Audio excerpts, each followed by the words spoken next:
तेलारी रामा और कृष्णदेव राय भारतीय इतिहास के प्रसिद्ध व्यक्तित्व थे। कृष्णदेव राय विजयनगर साम्राज्य के महान शक्तिशाली राजा थे। उनका शासनकाल 1509 से 1529 तक रहा। वे एक न्यायप्रिय, विद्वान और प्रजा का ध्यान रखने वाले शासक थे। उनके समय में विजयनगर साम्राज्य ने कला, साहित्य, व्यापार और संस्कृति के क्षेत्र में बहुत प्रगति की।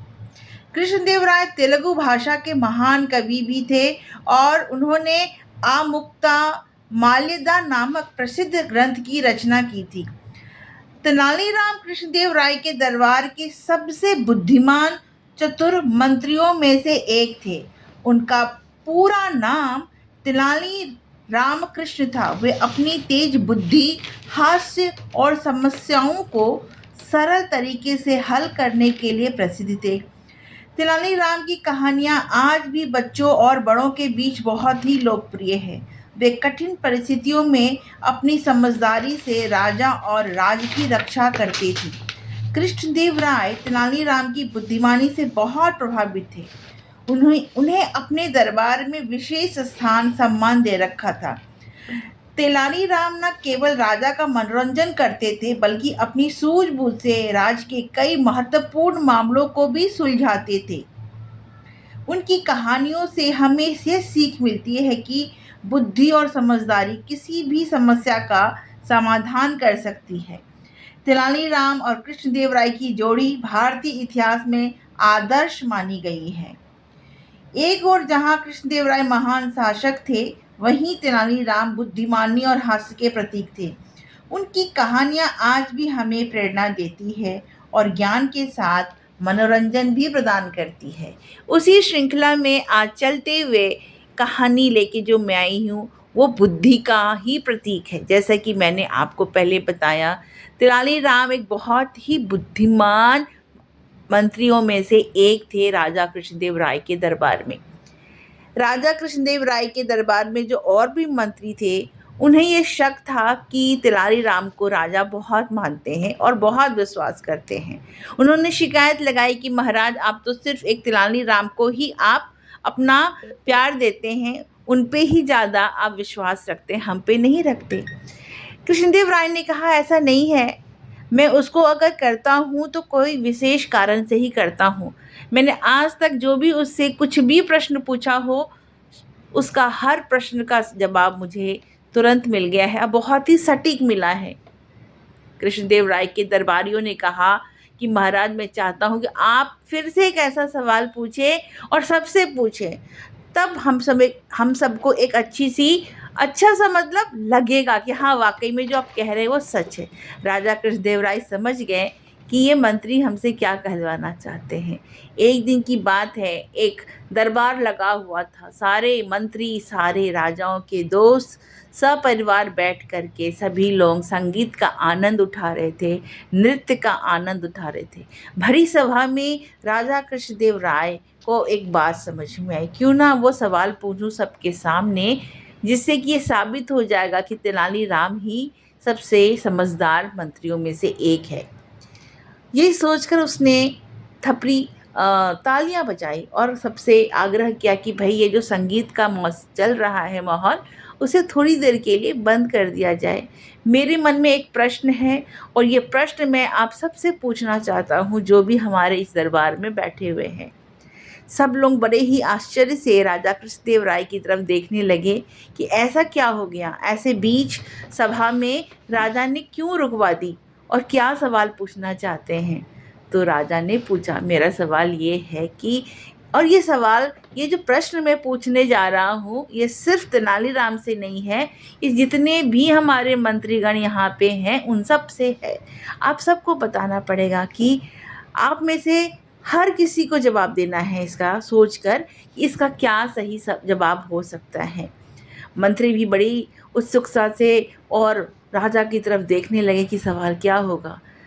राजा का सवाल था कि इस दुनिया में सबसे तेज चलने वाली चीज़ क्या है। सभी लोग सोच में पड़ गए कि सबसे तेज चलने वाली चीज़ क्या हो सकती है, ऐसा कौन सा चीज़ है उसके आगे कोई भी, उससे आगे कोई भी नहीं निकल सकता, वो बहुत ही तेज है। सबने एक दूसरे की तरफ देखा, मुस्कुराया, फिर सब लोग सोच में रह गए कि क्या करना चाहिए। उसमें से किसी ने कहा कि महाराज, मेरे मेरे हिसाब से सबसे ज़्यादा तेज चलने वाला चीज़ तो हवा है, तूफान जिसको कहते हैं महाराज, वो है। तो कह कैसे? तूफान के आगे किसी की नहीं चली है महाराज, वो इतनी तेज चलती है कि वो अपने साथ सामने आने वाले हर किसी चीज़ को उड़ाते हुए चलती है, कोई उसके सामने टिक नहीं पाता। तो मेरे हिसाब से तो तूफान है, हवा है। महाराज ने कहा, देखता हूँ कोई और क्या इसका जवाब देता है। फिर उनका इशारा किसी और की तरफ गया, तो उस मंत्री ने कहा, नहीं महाराज, आपका जो आप सोच रहे हैं कि हवा, मेरे हिसाब से तो ये जो बाढ़ आती है, ये जो जलजला आता है पानियों में, वो है। मुझे लगता है उससे ज़्यादा तेज़ तो कुछ भी नहीं हो सकता, क्योंकि जब वो होता है, जब वो आता है, तो गांव का गांव, शहर का शहर, नगर का नगर को बहा के लेके चल देता है। उसके सामने भी कोई नहीं टिक पाता, वो बहुत तेज़ होता है। मतलब इतनी ताकत होती है उसके अंदर कि वो हर चीज़ को अपने में समेट लेता है। राजा ने फिर देखा, उनको समझ में नहीं आया। अचानक से राजा की नज़र तेनालीराम पे पड़ती है, जो कि बड़े मुस्कुरा करके, बड़े शांत भाव से सबको देख रहे थे और सुन भी रहे थे कि कौन क्या इस चीज़ का जवाब देता है।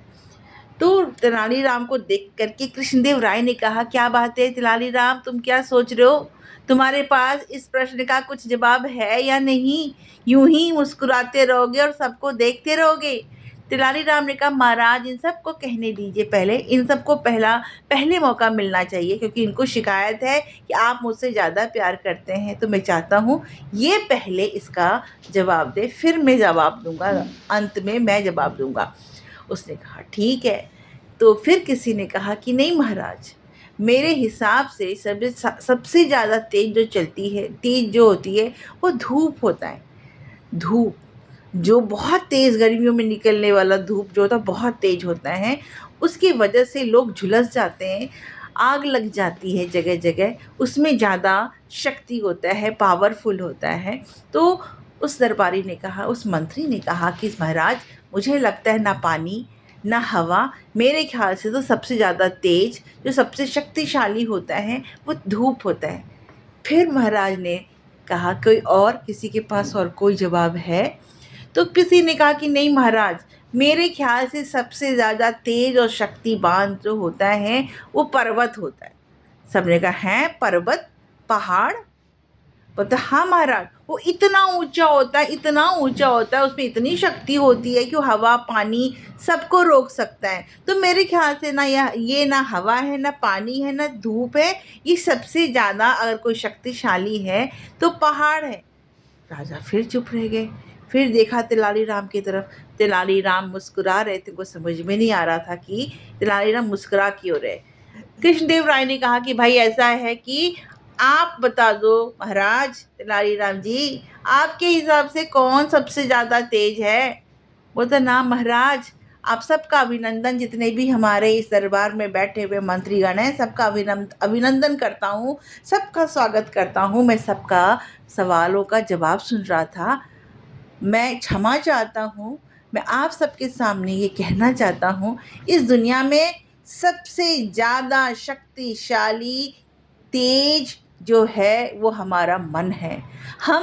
हमारा मन, हमारे मन की शक्ति सबसे ज़्यादा है, क्योंकि हम मन में बैठे बैठे यहाँ से कहीं भी पहुँच सकते हैं, किसी भूत में भी पहुँच सकते हैं, भविष्य में भी पहुँच सकते हैं, वर्तमान में भी कहीं जा सकते हैं। बता कैसे?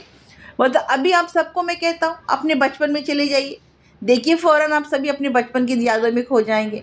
अभी आपको मैं कहता हूँ, अपने भविष्य में चले जाइए, जो आप बनना चाहते हैं आप वो देखने लगेंगे। अभी आप यहाँ बैठे बैठे सोचने लगे घर पे क्या बना होगा खाने में, आप उस पे चले जाएंगे। तो कहने का मेरा ये तात्पर्य है महाराज, हमारे मन में इतनी शक्ति है कि हम यहाँ से कहीं भी पहुँच सकते हैं। ये मन अगर हमारा कमज़ोर होता है तो हम हार जाते हैं। ये मन जो अगर हमारा बलवान होता है, इसमें शक्ति होती है, तो हम कोई भी किसी भी परिस्थिति से निकल सकते हैं, किसी के भी खिलाफ लड़ सकते हैं।